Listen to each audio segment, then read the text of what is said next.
Fala pessoal, vamos para o resultado do terceiro trimestre de 2022 do Grupo Fleury. E aqui nós já temos uma visão geral para entendermos o que é o Grupo Fleury de forma mais genérica e mais ampla. Então nós vemos aqui eles comentando da integração da jornada do cuidado do indivíduo, ou seja, a Fleury ela tenta abarcar várias etapas do diagnóstico daquele paciente. Então, ela tem diversas empresas no qual cada empresa vai atuar numa parte específica. Então, dentro de diagnósticos, nós temos a prevenção, a atenção primária, a atenção secundária e a atenção terciária. E abaixo disso, nós temos algumas empresas que vão atuar em cada um desses campos. Aqui nós podemos ver algumas empresas mais conhecidas, como o Amais, o Campana, a própria Fleury, entre outras empresas, como vocês veem nessa imagem. Aqui eles comentam das avenidas de crescimento que vão agregar valor para a empresa, como a parte de medicina diagnóstico, os novos elos, que é uma frente que a empresa vem atuando recentemente, que são empresas que focam em outras áreas sem ser a parte de exames laboratoriais e a plataforma de saúde. E aqui eles comentam de alguns diferenciais, como inovação, uso de dados, excelência e reputação. Aqui, agora sim, falando dos destaques do terceiro trimestre de 2022, que eles comentam sobre o recorde de receita trimestral, que foi de 1,2 bi, que teve crescimento, o EBITDA, que chegou em 332 milhões. Também eles falam do lucro líquido, que teve uma margem de 8,4, ou seja, uma margem menor do que o EBITDA, e também a receita, conforme eles comentaram. Aqui um outro ponto importante é em relação à menor participação de Covid, que hoje representa 1,5%, em relação aos 6% que representava lá no terceiro trimestre de 2021, e um aumento de capital.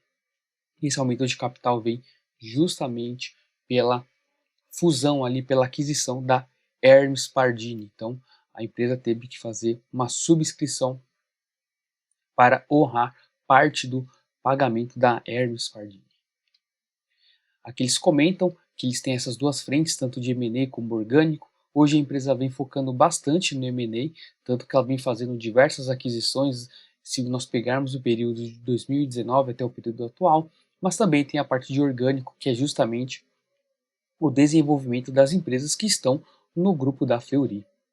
E aqui eles vão comentar sobre os destaques financeiros. Aqui nós vemos a receita trimestral, que veio crescendo tanto no trimestre a trimestre, quanto nos 9 meses, e aqui eles comentam que teve um crescimento de 11% no trimestral e 17% nos 9 meses. Aqui tem falando justamente sobre os testes de Covid, que ali no início de 2020 tinha uma representatividade relevante de 10% e agora representa apenas 1,5%. Aqui também o crescimento das unidades de medicina diagnóstica, das marcas, no qual nós vemos crescimento de todas as frentes, seja Fleury, Rio de Janeiro, Amais e as regionais. Na parte de regionais tem o crescimento inorgânico, que são as aquisições. Nós vemos aqui que os crescimentos são basicamente todos de 2 dígitos. A parte de novo elos, como nós comentamos, é uma nova frente que a Fleury vem atuando, tem um crescimento maior do que os demais, justamente porque são ainda pequenos projetos, então, como eles são pequenos, eles têm muito espaço para crescer.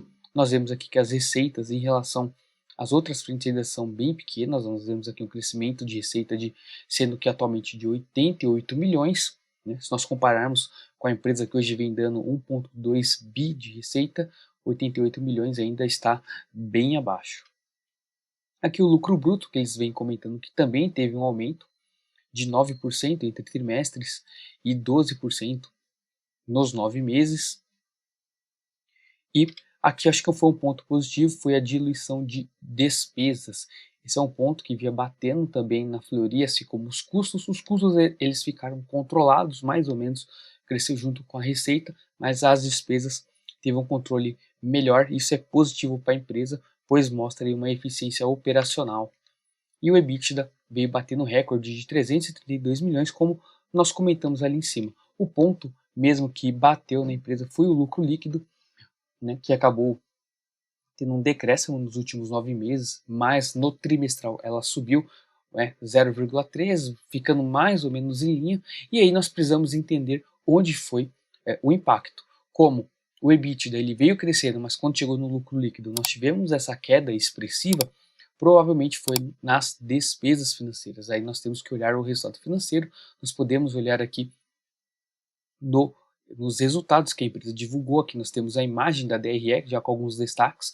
Aqui, como nós vemos, receita bruta, o COGS, que são os custos, o SG&A, que são as despesas, o EBIT, o EBITDA, o resultado financeiro aqui em vermelho e o lucro líquido. E aqui nós vemos que o resultado financeiro ele saiu de menos 48 milhões para 99 milhões negativos. Teve um crescimento aqui de mais de 100%.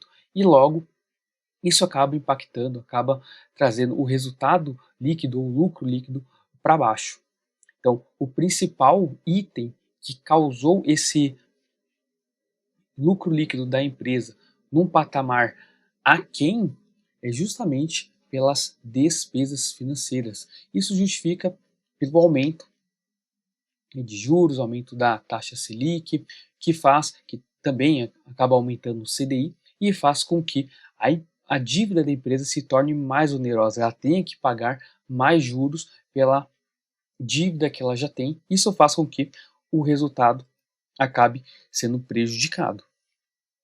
Que nós temos a parte de CAPEX, é uma empresa que vem investindo bastante na parte de digital e TI, principalmente após o ataque que ela sofreu ano passado, e uma empresa no estilo da Fleury, ela tem que investir muito na parte de digital. Eles também vêm investindo bastante na parte de unidade, expansão, que também é importante na parte de crescimento orgânico.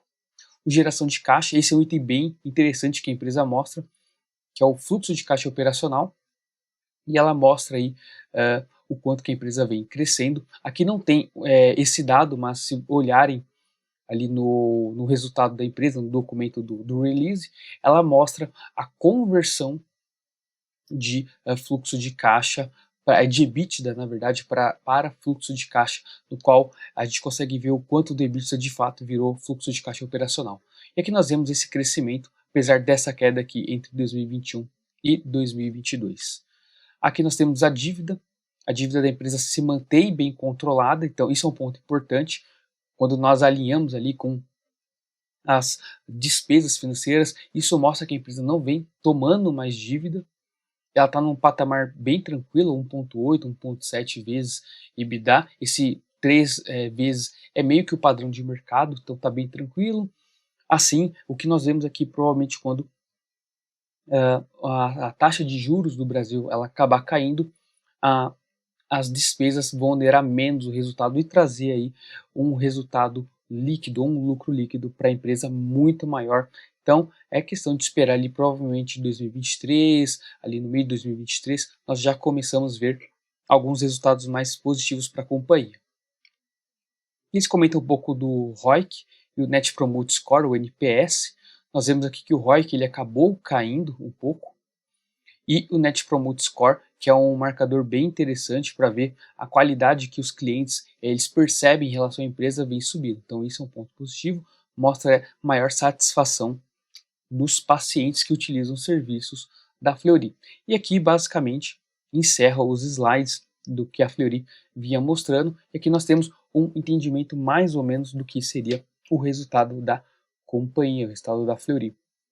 Acabou sendo um resultado que veio ok, vamos dizer assim. O que impactou de fato foram as despesas financeiras, e em períodos que a taxa de juros está bem elevada, empresas como igual a situação atual da Fleury, que tem uma dívida um pouco mais elevada, acaba sendo mais penalizada. Em contrapartida, empresas que têm muito caixa e pouca dívida acabam sendo beneficiadas, pois elas conseguem deixar aquele dinheiro alocado na renda fixa, e no qual vai trazer um resultado financeiro positivo, que não é o caso hoje da Fleury. Mas o que nós vemos aqui, assim que a taxa de juros começar a cair, nós veremos um impacto menor das despesas financeiras e possivelmente uma melhora nos resultados da Fleury, o que deve acontecer ali no segundo semestre de 2023. Então, basicamente é isso que nós tínhamos de resultado. A empresa entregou um resultado, como comentamos, ok. E a questão é aguardar sobre o investimento que ela fez na Hermes Pardini. É bem interessante porque vai trazer mais sinergias, torna a empresa muito mais competitiva, uma das maiores do setor. Também vai trazer maior abrangência da empresa. Se ela souber trabalhar bastante essa questão de sinergia, ela vai provavelmente reduzir custos e trazer maior rentabilidade para o acionista. E é isso que nós tínhamos para hoje, pessoal. Espero que vocês tenham gostado e nos vemos numa próxima.